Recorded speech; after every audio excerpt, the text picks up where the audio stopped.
দুধ দহন করে আপনারা সকলে মিলে খান না কেন?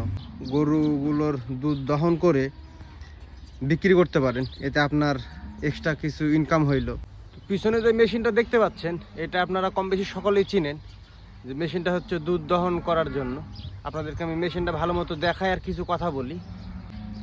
আপনারা যে মেশিনটা দেখছেন, ঠিক আছে, এই মেশিনটা কিন্তু কফিলে দিয়ে গেছে আমাদেরকে, যাতে করে আমরা এই মেশিনটা দিয়ে গরুর দুধ দহন করে খাই। এখন একটা কথা বলি, আপনারা কিন্তু প্রতিনিয়ত আমার ভিডিও দেখেন এবং ভিডিওতে দেখেন মাশাআল্লাহ গরুগুলোর ওলান অনেক বড় এবং অনেক দুধ আছে।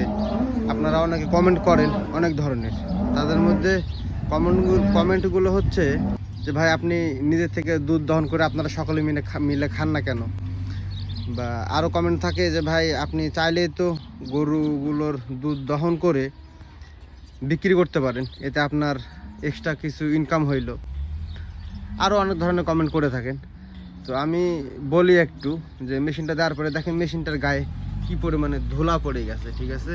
তাহলে একটা বিষয় চিন্তা করে দেখেন যে মেশিনটা কতদিন ধরে এইখানে এভাবে পড়ে আছে। এখানে মূল বিষয়টা হচ্ছে যে আমরা চাইলে পারি, হ্যাঁ, যে গরুর উলান থেকে দুধ দহন করে দুধ খেতে বা দুধ বাজারজাত করে বিক্রি করতে, কিন্তু এখানে মেন সমস্যাটা হচ্ছে যে আমরা সময়টা ওইভাবে করে উঠতে পারি না। কারণটা হচ্ছে যে আপনার এই প্রবাসের মাটিতে গরুর খামারে কাজ করার পরে শরীরটা এত পরিমাণে বেশি ক্লান্ত হয়ে যায় যে মনটায় চায় না যে ওই মেশিনটা নিয়ে এসে গাভীর দুধ দহন করি। হ্যাঁ, আপনাদের কমেন্টগুলো যুক্তিসঙ্গত, কারণ দুধগুলো দহন করে খেতে পারলে তো আমাদেরই লাভ, বা দুধগুলো দহন করে যদি আমরা বাইরে বিক্রি করতে পারি এখান থেকে এক্সট্রা ইনকাম হয়। আপনাদের কথাগুলো খুব সুন্দর, কিন্তু শরীরটাই কোলায় না। প্রথম হচ্ছে শরীরে চাই না যে ওই কাজটা গিয়ে করি, ঠিক আছে? আর দ্বিতীয় কথা হচ্ছে মানে এখানে একটু আলসেমি, যেটা অলসতা যেটা সেটা কাজ করে, বিধায় আমরা গরুর দুধগুলো দহন করি না। আর আরেকটা কথা হচ্ছে যারা প্রবাসে থাকে তারা না বুঝে যে প্রবাসটা কী জিনিস। মানে ডিউটিটা শেষ করে রান্নাবাড়া শেষ করে খাওয়া দাওয়ার পরে যতটুকু সময় থাকে, মানে যে ঘুমটা সেটাই পূরণ করতে পারি না আমরা।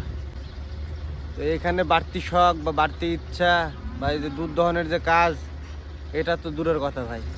তো এটাই হচ্ছে মূল বিষয়। আপনাদের কমেন্টগুলো দেখে আমার কাছে পার্সোনালি খুব ভালো লাগে। আপনাদেরকে অসংখ্য ধন্যবাদ যে আমাকে এভাবে সাপোর্ট করে যাচ্ছেন এবং আপনারা এত সুন্দর সুন্দর কমেন্ট করছেন আমাকে। আমি আসলে খুব নিজেকে ধন্য মনে করছি যে আদৌ আপনারা আমার ভিডিওগুলো দেখছেন এবং আমাকে সাপোর্ট করতেছেন। আশা করি সামনে এরকম সাপোর্ট করে যাবেন। আজকের মতো বিদায় নিচ্ছি। সবাই ভালো থাকবেন, সুস্থ থাকবেন, আমার জন্য দোয়া করবেন, যাতে করে আমি সৌদি আরব গরুর খামার ভিত্তিক নিত্য নতুন ভিডিও আপনাদেরকে উপহার দিতে পারি। আল্লাহ হাফিজ।